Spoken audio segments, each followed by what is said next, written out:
வணக்கம்.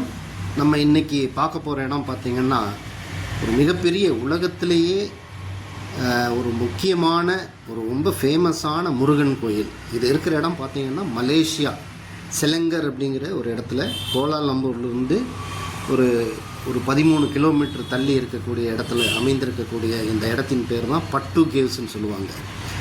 முருகன் கோயில் நம்ம ஊரில் இருக்கக்கூடிய முருகன் கோயில்களை விட மிக ஒரு நல்ல ஒரு ரொம்ப ஃபேமஸாக மிக சக்தி வாய்ந்த ஒரு உலகத்திலேயே சக்தி வாய்ந்த ஒரு முருகன் கோயிலை இதை கருதப்படுகிறது. ஸோ பட்டு கேவ்ஸ் அப்படிங்கிறது 10 மலை அப்படிங்கிறது அர்த்தம். இதில் எல்லோரும் நீங்கள் நிறைய பேர் பார்த்துருப்பீங்க. அந்த போஸ்டரில் எல்லாம் நிறைய படங்களில் ஷூட்டிங் ஆகிருக்கும். இந்த ஒரு பெரிய சிலை கிட்டத்தட்ட ஒரு 142 அடி சிலை உள்ள ஒரு முருகன் சிலை. இது 140 அடி இருக்குது. இந்த சிலை, இந்த முருகன் சிலை எல்லோரும் பார்த்துருப்பீங்க. அதனுடைய என்ட்ரன்ஸ் தான் இது. இப்படியே பார்த்துட்டு வந்தீங்கன்னா இது முன்னாடி இந்த கீழேயே நிறைய கோயில்கள் இருக்குது. அதுக்கப்புறம் தான் அந்த மலை ஏறி போகிறது. ஸோ இங்கே கீழேயே ஆஞ்சநேயர் கோயில் இருக்குது, சிவனுக்கு கோயில் இருக்குது, கிருஷ்ணருக்கு கோயில் இருக்குது, ஸோ ராமருக்கு கோயில் இருக்குது. இப்படி நிறைய கோயில்களெல்லாம் நம்ம தாண்டி பார்த்துட்டு அப்படி வந்தோம்னா ஒரு சின்ன குளம். இந்த குளத்தில் பார்த்தீங்கன்னா நிறைய மீன்கள், சூப்பரான மீன்கள்லாம் இருக்கும். ஸோ இதெல்லாம் அப்படி பார்த்துட்டு வந்தோம்னா இந்த முருகன் சிலை என்ட்ரன்ஸில் பட்டு கேவ்ஸ், இந்த குகை பட்டுங்கிறது 10 கேவ்ஸ் குகை. இது என்ன குகைன்னு பார்த்தீங்கன்னா சுண்ணாம்பு மலைகள் ஆக்கப்பட்ட ஒரு மலை இது. இந்த மீன்கள், இந்த சின்ன குளம், இது அருமையான குளம், ரொம்ப நீட்டாக வச்சுருக்குறாங்க. அது ரொம்ப சந்தோஷம் அதை பார்க்குறதுக்கு. ஸோ இதெல்லாம் பார்த்துட்டு அப்படியே நம்ம என்ட்ரன்ஸில் வரலாம். ஸோ என்ட்ரன்ஸில் தான் இந்த 140 அடி சிலை அந்த தெரியுது இல்லைங்களா, அந்த சிலை. இந்த சிலையில் தான் நிறைய டூரிசம் மக்கள் வரக்கூடிய ஒரு இடம் இது. பார்த்திங்கன்னா தைப்பூச திருவிழாலாம் 50 லட்சத்துக்கு மேலே மக்கள் வர்றதா சொல்கிறாங்க. இது 50 லட்சத்துலேருந்து 1 கோடி மட்டும் வருவாங்களாம் தைப்பூசத்தில். நம்ம ஊரில் கொண்டாடுறதை விட ரொம்ப அழகு குத்தி எல்லா விதமான வேண்டுதல்களும் செய்து கொண்டாடக்கூடிய இடம்தான் இந்த பட்டு கேவ்ஸ். இதில் ஒரு ஆச்சரியம் என்னென்னா, நம்ம தமிழர்கள் மட்டுமல்ல, இங்கே ஒரு 7 to 8 10% மக்கள் மலேசியாவில் தமிழர்கள் இருக்கக்கூடிய ஒரு இடம். ஆனால் இந்த கோயிலுக்கு பார்த்திங்கன்னா நிறைய மலேய மக்களும் சீன மக்களும் இதுக்கு ரொம்ப இதனுடைய நம்பிக்கை வைத்து இந்த கோயிலுக்கு வர்றாங்க. மற்றும் நிறைய டூரிசம், அதாவது கோலாலம்பூர் யாரெல்லாம் மலேசியாவுக்கு வர்றாங்களோ அவங்க எல்லாருமே செல்லக்கூடிய ஒரு டூரிசம் ஸ்பாட்டை தான் இந்த பத்து கேவ்ஸ் அமைந்திருக்கிறது, முருகன் கோயில் அமைந்திருக்கிறது. ஸோ இது யார் பண்ணாங்கன்னு பார்த்தீங்கன்னா, இது கிட்டத்தட்ட 400 மில்லியன் ஓல்டுன்னு சொல்கிறாங்க. இந்த குகைகள், அதாவது இந்த சுண்ணாம்பு குகைகள் 400 மில்லியன் வருடங்களுக்கு முன்னாடி. ஆனால் 1891 ஆண்டில் தான் 1891 ஆண்டு 1891 தான் தம்புசாமி பிள்ளை, நம்ம தமிழர்கள் அங்கே போய் வாழ்வியலுக்காக போகிற இடத்துல தான் தம்புசாமி பிள்ளை தான் இந்த குகை ஒரு வேல் வடிவத்தில் இருக்குது. இந்த குகையின் என்ட்ரன்ஸ் பார்த்தீங்கன்னா ஒரு வேல் வடிவத்தில் இருக்கும். அதனால் நம்ம தமிழ் கடவுளான முருகப்பெருமானை முருகக் கடவுளை இந்த இடத்துல அமைச்சிருக்கிறாரு. ஸோ அதுதான் இது என்ட்ரன்ஸ். இது முதல்ல ஒரு சிலை வைத்து அதுக்கப்புறம் தான் பின்னாடி நம்ம அந்த கோயிலுக்கு உள்ளே போகணும். ரொம்ப அருமையாக இருக்கும். உள்ளுக்குள்ளே போகும்போது அந்த சுண்ணாம்பு மலை ரொம்ப ஆச்சரியம், அப்படி தொங்கிட்டு இருக்கிற மாதிரியே இருக்கும். நிறைய மலைகளை நம்ம தாண்டி இதில் தான் ஏறி போகணும். அதில் ஸோ கிட்டத்தட்ட படிகள் பார்த்திங்கன்னா 272 to 300 படிகள் இருக்குது. அந்த ஆனால் சின்ன படிகள் தான், கம்மியான அளவில் தான் படிகள் இருக்குது. ஆனால் அதை ஏறுறதுக்கு ரொம்ப கஷ்டம். அதாவது ரொம்ப செங்குத்தான ஒரு இதில் இருக்குது. அது நல்ல டிசைனாக கட்டி வச்சுருக்காங்க, ரொம்ப சுலபமாக போகிற மாதிரி. பாருங்கள், இந்த என்ட்ரன்ஸ்லேயே நிறைய புறாக்கள், அது எல்லாருமே இங்கே ஃபீட் பண்ணுவாங்க. நீங்கள் எதுனா வாங்கிட்டு இல்லை அந்த தானிய வகைகள் அரிசியோ அல்லது அந்த தானியத்தை நீங்கள் கையில் வச்சிங்கன்னா உங்கள் கையிலே அது கொத்தி சாப்பிடும். ரொம்ப அழகாக இருக்கும். இதை பார்த்துட்டு அப்படியே நம்ம இந்த என்ட்ரன்ஸ்லாம் சுற்றி பார்க்கலாம். நிறைய சுற்றி வர கோயில்கள், மண்டபங்கள், ஹோட்டல்ஸு நிறைய இருக்குது. இதெல்லாம் பார்த்துட்டு நம்ம நல்லா சுற்றி பார்த்துட்டு க்ளீனாக பெரிய இடம், ரொம்ப பெரிய ஒரு இடத்துல தான் இந்த கோயில் அமைஞ்சிருக்குது. நிறைய தங்குறதுக்கும் இடங்கள்லாம் இருக்குது, ஹோட்டல்ஸ் இருக்குது, ரெஸ்டாரண்ட்ஸ் இருக்குது, சாப்பிட்றதுக்கு தமிழ் சாப்பாடு நிறைய கிடைக்கும். எல்லா இடத்துலையும் நீங்கள் அந்த ஃபீல் எப்படின்னா தமிழில் தான் எல்லாம் எழுதியிருக்கிறாங்க. தமிழ் மற்றும் அந்த ஒரு மலைய மொழி, அப்புறம் இங்கிலீஷு. ஸோ தமிழ் எல்லாருமே பேசுகிறாங்க. எல்லா கடைகள்லேயும் எங்கே போனாலும் தமிழ் இருக்குது. அதனால் நீங்கள் அந்த ஒரு ஃபீலே இருக்காது. நம்மளுக்கு வேறு ஊரில் இருக்கிறோம் அப்படிங்கிற ஒரு ஃபீலே இல்லை. எல்லாருமே நிறைய அந்த தமிழ் மக்கள் அங்கே இருக்கிற தமிழ் மக்கள் இது ரொம்ப விரும்புகிறாங்க. இந்த மாதிரி நம்ம கடைபிடிக்கிற முறையை விட அவங்க வந்து ரொம்ப சீரியஸாக, ரொம்ப சம்பிரதாயப்படி ஒவ்வொரு பண்டிகையும் கொண்டாடுறாங்க. அதற்குண்டான இதெல்லாம் வந்து அங்கே வச்சுருக்குறாங்க. ஸோ அவங்க வந்து ரொம்ப கரெக்டாக சின்சியராக ஃபாலோ பண்ணுறாங்க. அது ரொம்ப சந்தோஷம். எல்லார் நெத்திலையும் பார்த்தீங்கன்னா தின்னூறு விபூதி இருக்குது. நம்ம ஊரில் பார்த்தோம்னா அது இருக்கிறது இல்லை. ஸோ இதுதான் படி என்ட்ரன்ஸு. ஸோ இதெல்லாம் பார்த்துட்டு நம்ம என்ட்ரன்ஸில் ஏறோம். இந்த படிகள் வந்து நல்லா கலர்ஃபுல்லாக வச்சுருக்குறாங்க. கொஞ்சம் செங்குத்தாக இருக்கும், கொஞ்சம் ஏறவும் கஷ்டப்படுவாங்க. 272 படிகள் தான்.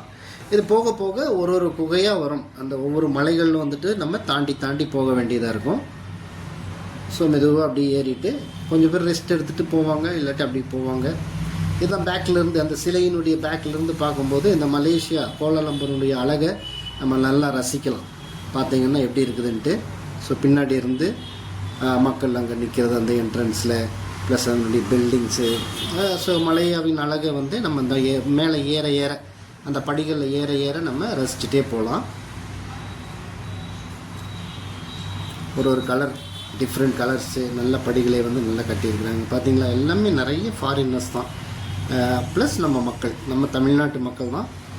தமிழ்நாட்டு மக்களில் தமிழர்கள், மலேசியாவில் இருக்கக்கூடிய தமிழர்கள் நிறையா வர்றாங்க. அப்புறம் இங்கேருந்து போகிறவங்களும், டூரிஸ்ட்டாக போகிறவங்களும் இந்த கோயிலுக்கு வந்து கண்டிப்பாக பார்க்குறதுக்கு ஒரு டூரிசம் ஸ்பாட் இது. அதனால் எல்லோரும் அந்த இடத்துக்கு போவாங்க. ஒரு நாள் ப்ரோக்ராமில் இது பார்த்திங்களா, இந்த மலைகள் இதுதான் வந்து சுண்ணாம்பு குகைகள்ங்கிறாங்க. அப்படி தானாக தொங்கிட்டு இருக்கிற மாதிரியே இருக்கும். ஸோ ஒரு குகைகளாக இருக்கும், ஒரு இடத்துல ஒரு சின்ன கோயில்கள் இருக்கும். நம்ம ஒன்றா மாற்றி போகணும். அப்படி மலைகள் இதெல்லாம் சுண்ணாம்பு மலைகள், சுண்ணாம்பு குகைகளை வந்து உடைஞ்சு தான் இந்த கோயிலை ஏற்படுது. உள்ளே போகும்போது உங்களுக்கு சில்லுன்னு ஆயிரும். வெளியில் அந்த டைமில் சம்மர் தான், ஆனால் இந்த குகைக்குள்ளே போனோன்னே உங்களுக்கு அங்கேருந்து அந்த காற்று, அந்த தண்ணீர் இதெல்லாம் படுறது வந்து ரொம்ப சில்லுன்னு இருக்கும். பார்த்திங்களா, இதுதான் வந்து அந்த என்ட்ரன்ஸ். அந்த மலை வாயிலிருந்து அப்படியே சூரியனுடைய ஒளி கீழே வரும். ரொம்ப அழகாக இருக்கும். கண்டிப்பாக இது ஒரு பார்க்க வேண்டிய இடம் இது. அதில் வந்து நம்ம தமிழ் கடவுளான முருகனை வந்து நம்ம வெளிநாட்டுக்கு போய் பல 1000 மைல்கள் கடந்து அங்கே தரிசிக்கிறதுல வந்து ரொம்ப ஒரு ஆச்சரியமான, ரொம்ப மனசுக்கு திருப்தியான வகையில் இருக்கும். தமிழ் கடவுள் எங்கெல்லாம் வந்து உலகம் முழுவதும் ஒரு ஃபேமஸாக இருக்கிறாரு. அதாவது தமிழ் கடவுள் வந்து முருகனான அந்த கடவுள் வந்து உலகம் முழுவதும் இருக்கக்கூடிய மக்கள் வந்து தரிசிக்கிறாங்க அப்படிங்கிறது வந்து ரொம்ப ஆச்சரியம், ப்ளஸ் ரொம்ப சந்தோஷமான விஷயம். ஸோ ஒவ்வொரு மலைகளிலும் இந்த மாதிரி சின்ன சின்ன கோயில்கள் இருக்கும். ஸோ ஒவ்வொரு கோயில்களாக நம்ம பார்த்துட்டு ஒவ்வொரு தரிசனம் பண்ணிட்டு அப்படியே நம்ம மேலே போவோம். இது அடுத்த ஸ்டேஜு. இந்த கீழே பார்க்குறீங்களா, தெரியுங்களா, அது ஒரு கோயில். அந்த இடத்துல ஒரு என்ட்ரன்ஸ் மாதிரி ஒரு கோயில்கள் இருக்கும். ஒரு மலையை தாண்டிட்டு அதிலேருந்து நம்ம திருப்பி மலைகளில் ஏற வேண்டியதாக இருக்கும். ஒரு ஸ்டேஜுன்னு வைங்களே, அது அந்த மலைகளில் வந்து ஒரு இடத்துக்கு வரணும். நம்ம ரொம்ப அருமையாக இருக்கும் அது பார்க்குறதுக்கு. நம்ம அப்படியே சுற்றி பார்த்துட்டு போகும்போது ஒன்றுமே தெரியாது. பேசிட்டு நண்பர்களோட இல்லை குடும்பத்தோடு போகும்போது எதுவுமே நம்மளுக்கு தெரியாது. நல்ல கூட்டமாக இருக்கும். இப்போ நாங்கள் போன டைம்லாம் சீசன் கிடையாது, இருந்தாலும் நல்ல கூட்டம். இல்லை சீசன் டைமில் இல்லை முருகனுடைய பண்டிகை இதாக இருக்கும்போது பார்த்திங்கன்னா பயங்கரமான ரஷ் இருக்கும்பாங்க. கூட்டம் வந்து நிறைய இருக்கும். ஸோ இதான் பாருங்கள் மக்கள், மலைகள் ஏற ஒரு மலைகளாக இருக்கும். இது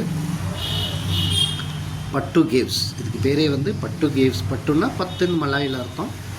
அதே மாதிரி இது வந்து செலிங்கர் அப்படிங்கிற இடம் தான். கோலாலம்பூர்லேருந்து கிட்டத்தட்ட ஒரு 13 to 15 கிலோமீட்டர் தள்ளி இருக்குது. இது நிறைய டிரான்ஸ்போர்ட் வசதி இருக்குது. நீங்கள் ஓன் பஸ்ஸஸ் ஆர்கனைஸ் பண்ணிக்கலாம், டாக்ஸி ஆர்கனைஸ் பண்ணலாம், இல்லை அதுக்குண்டான ட்ரெயின் இருக்குது. ஸோ டிரான்ஸ்போர்ட்டேஷன் கோலாலம்பூர் மெயின்லேருந்து நிறைய வசதிகள் பண்ணி கொடுத்துருக்குறாங்க. இந்த கோயிலுக்கு வர்றதுக்கு ஈஸியாக வரலாம். ஸோ இதெல்லாம் பாருங்கள், இதெல்லாம் வந்து கடவுள்கள் அங்கே மெயினான அந்த 10வது 9வது மலையில். இது 9வது மலைன்னு சொல்கிறோம் நம்ம, ஆனால் அது அவ்வளோ தெரியாது நம்மளுக்கு. ஏறுறது ரொம்ப சிம்பிளாக இருக்கும், எளிமையாக வந்துடலாம் ஒரு இடத்துக்கும். கொஞ்சம் கொஞ்சமாக ஒவ்வொரு மலைக்கும் நீங்கள் வரும்போதும் அங்கே கோயில்கள் இருக்கும். அங்கே ரெஸ்ட் எடுத்து அதை சுற்றி பார்த்துட்டு அந்த டயர்ட்னஸ் தெரியாது.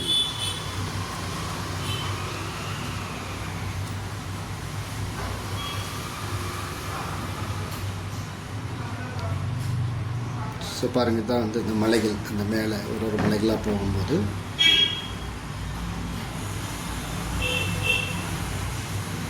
ஸோ மெயின் மேலே இன்னொரு கோயில், அதாவது டாப்பில் வந்து ஒரு சின்ன முருகன் கோயில் தான். நம்ம பெருசாக அங்கே இருக்குன்னு நான் எதிர்பார்த்தேன்.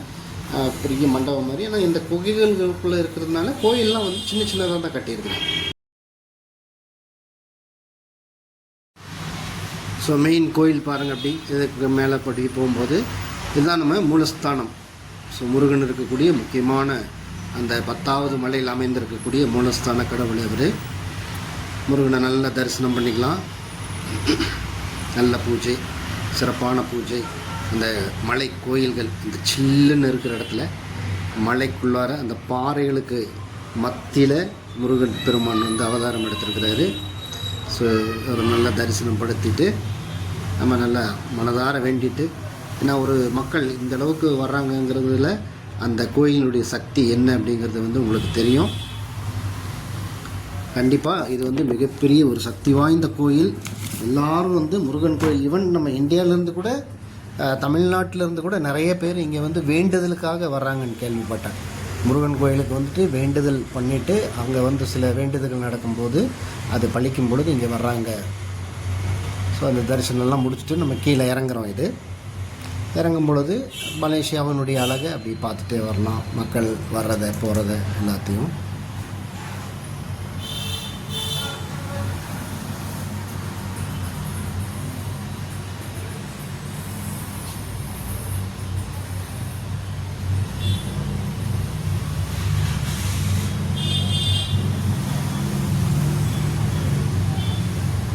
ஒரு இடத்துல கீழே இறங்கும்போது அப்படி நம்ம ரெஸ்ட் எடுத்துகிட்டு வரலாம். ஒரு இடத்துல உட்காந்துட்டு மெதுவாக வரலாம்.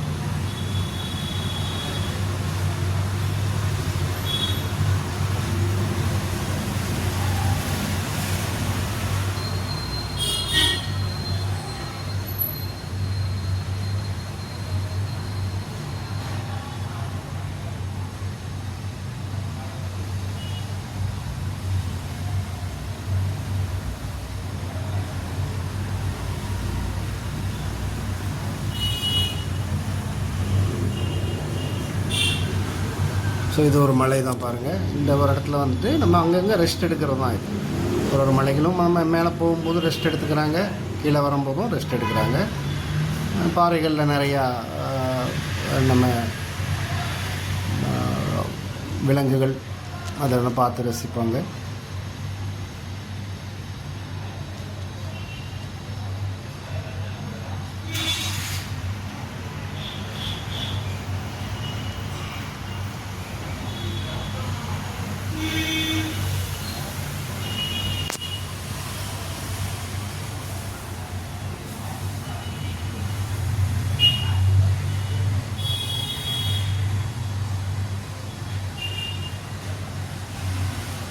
இது எல்லாமே அந்த குகைகளின் அழகு தான்.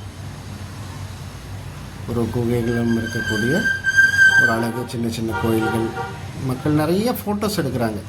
நிறைய பார்த்திங்கன்னா ட்ரைபாட் எடுத்துகிட்டு வந்துடுறாங்க, பெரிய பெரிய கேமரா எடுத்துகிட்டு வர்றாங்க, நிறையா செல்ஃபோன்ஸு. எல்லாருமே செல்ஃபோன் தேவைப்படும். நீங்கள் வந்தீங்கன்னா இந்த மாதிரி டூரிசம் இடத்துக்கெல்லாம் போகும்போது ஒரு நல்ல கேமராவும் அது வந்து ஸ்ட்ராங், அதுக்கு வந்து ஒரு பவர் பேங்க்கு இதெல்லாம் வந்து கையில் வைக்கிறது தான் ரொம்ப சிறப்பு. ஏன்னா எல்லாருமே வந்து இந்த மாதிரி தான் ஃபோன்ஸு, வீடியோஸு இது மாதிரி நிறைய எடுத்துக்கிறாங்க.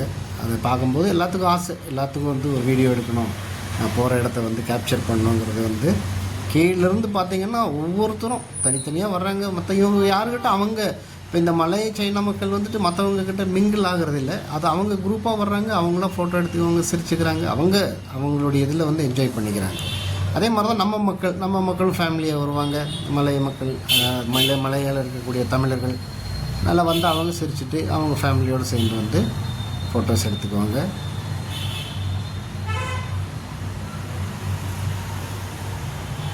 ரொம்ப அதிசயமான ரொம்ப ஆச்சரியமான விஷயம் என்னென்னு பார்த்தீங்கன்னா, இங்கே இருக்கக்கூடிய சிங்கப்பூர்லேயும் அவ்வளோதான், மலேசியாலேயும் அப்படி தான். எல்லோரும் ஒரு பொட்டு வச்சுக்கிறாங்க. அதுவும் குறிப்பாக வந்து விபூதி வைக்கிறாங்க. அது அவங்களுடைய அடையாளத்தை காமிக்குது. ஈவன் லேடிஸ் சிங்கப்பூரில் பார்த்தீங்கன்னா ஐடியில் வேலை செய்கிறவங்க தமிழ் பெண்கள் நிறைய பேர் அவங்க அந்த திண்ணூறு வைக்கும்போதே பார்த்தோன்னே வந்து இவங்க ஒரு தமிழ் பெண்கள் அப்படிங்கிறது தெரியுது. அதை வந்து ரொம்ப தைரியமாக, அது வந்து ரொம்ப சந்தோஷமாக வச்சுட்டு போகிறாங்க.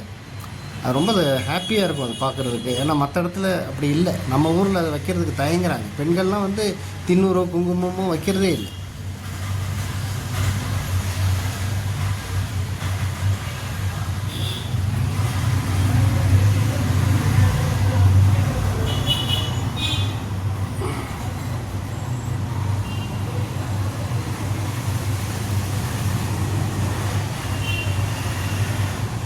இதெல்லாம் அந்த குகைக்குள்ளே இருக்கக்கூடிய ஒவ்வொரு கோயில்கள் தான்.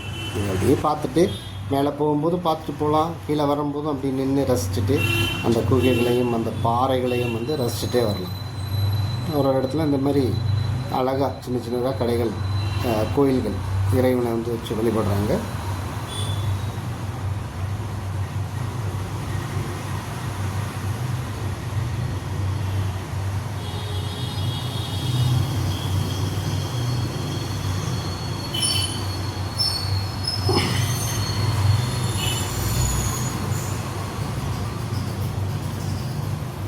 பட்டு கேவ்ஸ் மலேசியா கோலாலம்பூர்லேருந்து ஒரு 15 கிலோமீட்டர் இருக்கக்கூடியது. இவங்க பேசியிருக்கிறாங்க, இவங்களுடைய ஃபீட்பேக்லாம் இதில் வந்திருக்குது. பட் ஏதோ ஒரு காரணத்தினால அது வரமாட்டேங்குது இதில். ஸோ நிறைய பேர் அவங்களுடைய ஃபீட்பேக்லாம் சொன்னாங்க எப்படி இருந்துச்சு என்னன்ட்டு.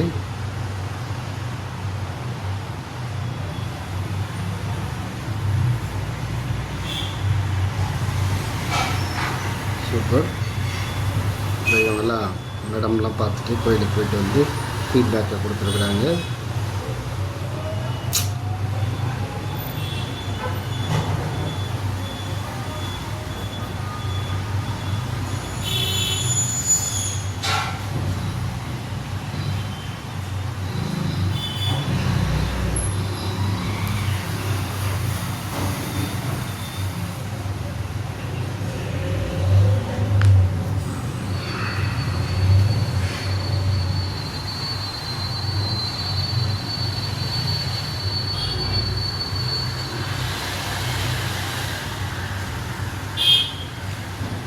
அப்படி நம்ம போயிட்டு அப்படி கீழே வர்றது தான் பார்த்துட்டு நிறையா ஷாப்பிங்லாம் இருக்கும். முருகனுடைய அந்த வேலை சின்ன சின்ன இதெல்லாம் இருக்கும், நிறையா வாங்கிக்கலாம். தங்கத்தேர் இது இங்கே இந்த கோயில் மேலே வச்சுருக்கக்கூடிய தங்கத்தேர். அதாவது மேலே டாப்பில் வந்து வள்ளி தெய்வ யானையோட முருகன், கீழே வந்து இப்போ பழனியில் இருக்கிற மாதிரி தான். மேலே வந்து கீழே திருவானங்குடியில் இருக்கக்கூடிய மாதிரி கீழே வந்து வெறும் முருகன், மேலே வந்து வள்ளி தெய்வ யானையோடு இருக்கக்கூடிய முருகன் டெம்பிள். ஸோ பார்த்துட்டு நம்ம கீழே இறங்கிட்டோம். அது கீழே பார்த்திங்கன்னா இதனுடைய நிறைய கோயில்கள்ஸ் இருக்குது. டிஃப்ரெண்ட் இந்த வெள்ளை மயில்கள் நிறைய பறவை இனங்கள்லாம் வச்சுருக்குறாங்க. கார்டன் மாதிரி செட் பண்ணி ரொம்ப சூப்பராக இருக்கும், அருமையாக இருக்கும். கார்டன் மெயின்டைன் பண்ணுறாங்க. பட் எல்லாமே நீங்கள் என்ட்ரி, அது உள்ளுக்குள்ளெல்லாம் போகிறதுக்கு சில இதெல்லாம் வச்சுருக்குறாங்க. எல்லாமே நீங்கள் காசு கொடுத்து டிக்கெட் வாங்கி தான் போகணும். இதெல்லாம் கீழே இருக்கக்கூடிய ஒவ்வொரு கோயில்கள் ஒரு இடமா போகலாம் நம்ம. இது வந்து கிருஷ்ணன் கோயில், இது வெங்கடாச்சலபதி கோயில்.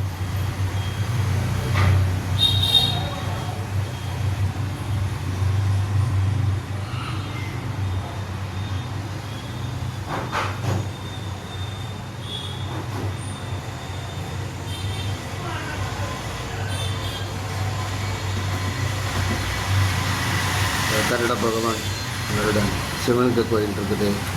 கீழே சுத்தீவர் அப்படி அந்த இது அப்படி வந்தீங்கன்னா கீழே நிறைய கோயில்கள் சார், நிறைய டெம்பிள்ஸ்.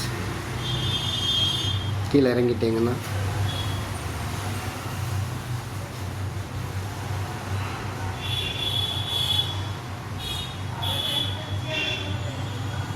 ஒரு வித்தியாசமே தெரியாது. இது நம்ம ஊரில் இருக்கிற மாதிரியே இருக்கும்.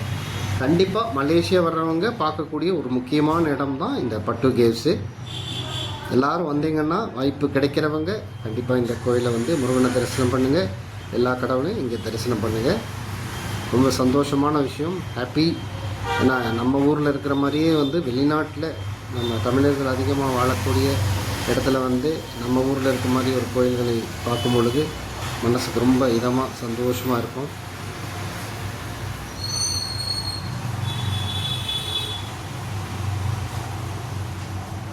வாய்ப்பு கிடைக்கிறவங்க கண்டிப்பாக இந்த கோயில்களை வந்து தரிசனம் பண்ணிக்கோங்க.